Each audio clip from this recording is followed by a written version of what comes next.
Today we're going to be creating a scorpion out of Model Magic clay for our desert themed glow gallery. The first thing you're going to get when you get back to your table is a little template that's going to help you kind of with the size and the shapes. The first thing you want to do is you want to write your name kind of nice and small at the top corner of this paper. If you are getting a paper that was used by somebody else, you can go ahead and just kind of cross through their name and then just rewrite your name right underneath. Once you have written your name, then we need to slide this paper into a Ziploc bag. That way our Model Magic clay does not stick to the paper. So I'm just gonna open this bag, slide this paper in. You do not need to zip the bag shut. You just need to be able to kind of see your design and then have this just protect the paper. When you're ready for your clay, you'll bring this back to just show me that you have your name and it's in the bag. That's kind of like your ticket. And then you will get to choose one color for the body and a different color for kind of like the details. So there are different colors. You're only getting one piece. You can choose whichever color you want to. And then when it comes to the detail pieces, there's lots of smaller detail pieces. So you might be able to get multiple detail pieces, but you're gonna make the body out of one color. The first thing you want to do is this piece of clay should be enough to kind of make all of the pieces. So I want to make sure that I'm dividing it into enough pieces to have enough for every part. So I'm going to take my Model Magic and just roll it down into a coil that's about the length of my paper. I'm going to try to have this coil be somewhat even so it's not like really skinny in some parts, but if it is, it's not a big deal. This is kind of like my ruler and it's going to help me make sure that I have enough for all the pieces. So these two kind of thick lines, that's going to help me divide my clay into thirds. So I'm going to cut and cut. Now you can see here that this middle piece is our body. So I'm going to take this piece, just going to roll it into a ball and then roll it a little bit to kind of make almost like an oval shape. And that's going to set in the body here. I don't want to make it super flat, so you can push it down a little bit, but don't pancake it. This next part is the pedipalps, are almost like those front kind of claws. And I need to divide this piece of clay into 4 equal parts, 2 for the claws and then 2 for the arms here. So I'm going to start by kind of just cutting on this line here to give me 2 pieces. And then I cut this piece in half and I cut this piece in half. And if they are not perfect, that's totally okay. I'm now going to roll these into coils. You do not need to make it fit exactly into these little spots. It just kind of helps you to see the overall shapes that we're going for. Remember that once you attach Model Magic to Model Magic, it pretty much sticks together and it's kind of hard to get it apart. So you want to make sure that you have your pieces kind of good to go before you attach. So I'm just going to set them right here. I don't necessarily want to squish them down. I'm kind of just putting them into place. And then I'm going to make kind of those little kind of claw pinchers type shapes. The easiest thing to do is to roll this into a sphere or an oval. You can kind of flatten it into an oval and then you flatten it down a little bit. You don't want to make it super thin. If it's really thin, it breaks. So I'm going to keep it on the thicker side. And then I'm going to take my scissors and just cut, and it kind of separates that kind of claw-ish shape. And from there, if I want to make it a little bit longer and skinnier or kind of shape it better, I can go from there. And then I will just take it and attach it kind of right to the end or right to the top of kind of those front little arms. And I will do the same thing for this one. So roll it, flatten it just a little bit, not overly flattened. Take my scissors and just snip right into there to kind of give it that little shape. Once I have it on my paper, like if I don't want the arm straight out, I could play around with like maybe this one's kind of bending in more or this one's coming in this way. So once you kind of have it attached, again, you don't have to commit to what's on the paper. It just helps you kind of get those shapes. Now I'm going to work on the tail. So this piece needs to be divided into some smaller pieces. I have 6 sections here. It doesn't have to be 6. If it's 4 or 5 or 7 or 8, it really doesn't matter.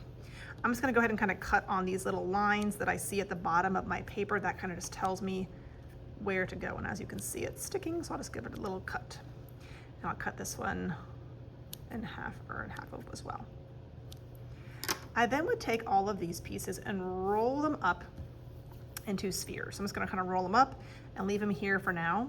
And then usually what I do is I'll go back and kind of arrange them from like biggest one to smallest one. So it's okay if they're not perfectly equal. It's okay if some are bigger than others. So I'm going to go ahead and take my biggest ones and attach those kind of here. I don't want to overly smush them. I'm going to leave them a little bit round for now, and you'll see what happens in just a minute. I'm gonna leave my scorpion flat for right now. If you're wanting to add some extra details like some spots or some stripes, then now is the time that you would do that. So I'm gonna go back to the counter of the tray or of the clay, and I'm gonna grab just an extra piece, maybe two, to add a couple small details on to my scorpion.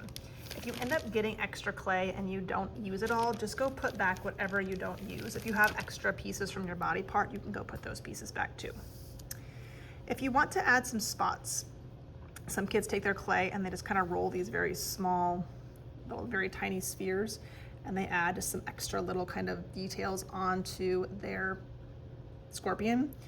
Remember that usually kind of once this clay touches, it's very difficult to kind of remove it without destroying the shape that you have there. So make sure that you kind of have your piece the way that you like it before you commit to sticking it on. If you don't want to add details and you just kind of like the way that just kind of the plain scorpion looks with not much else, that is totally fine. You can also add these extra pieces to become our legs. So if I need some extra clay to be able to add my legs in the same body color, then I would get a small piece of my body color. I could use a different color for legs. I could use this black if I wanted to for legs. And kind of just like these parts down here, I need 8 legs. Scorpions are arachnids. So I'm gonna roll it into kind of a skinny shape, and I need 8 pieces. So I can cut this in half, in half, in half. And then if I cut each one of those in half, I'm getting these very small pieces. But then I can take those pieces and roll them down into legs. Now you don't want your legs to be super skinny and long, those tend to break. So I'm gonna keep mine kind of a little bit on the long side. Again, they do not need to fit exactly into that little kind of shape you see on the paper. It's just to kind of give you an idea of where they should be going and about how big they should be. So it's okay if mine are a little bit differently shaped or sized than what's on that paper. And once you stick it, they pretty much stay, so kind of be aware of that.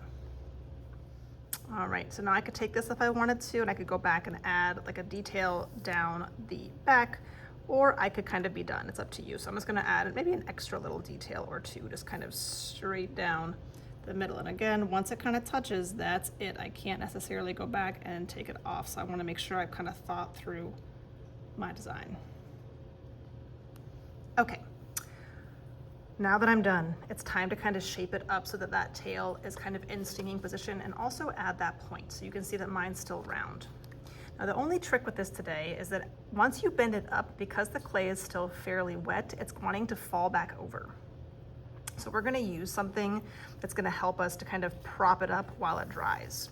So I'm gonna take these pieces, and I might start to actually kind of almost like squish them down a little bit, kind of press them in towards the body to make them a little bit flatter and kind of less round, but I don't necessarily want to destroy that nice texture. And then I can lift up the tail and support it and kind of start bending it back towards itself. And then now that I'm starting to work on this, I'm gonna kind of pinch kind of that little like stinger. So make it a little bit skinnier. Now, like I said, if I try to leave it like this, it's probably gonna start wanting to fall over because it's just still wet. So sometimes you can take this little rolled up piece of bubble wrap and just kind of gently place it under the tail and kind of form it over the bubble wrap, and that's gonna help it to not stick, but also to hold its shape and not end up like stinging itself and drying with it stuck to itself. Whenever you get to this point and you have your scorpion kind of formed, the details added, and it's got that support piece underneath it, then you're gonna come turn it into the drying rack. If you've got extra clay, even if it's a super tiny piece, I'd like you to go put it back on the extra tray, the extra clay tray for other students for later classes.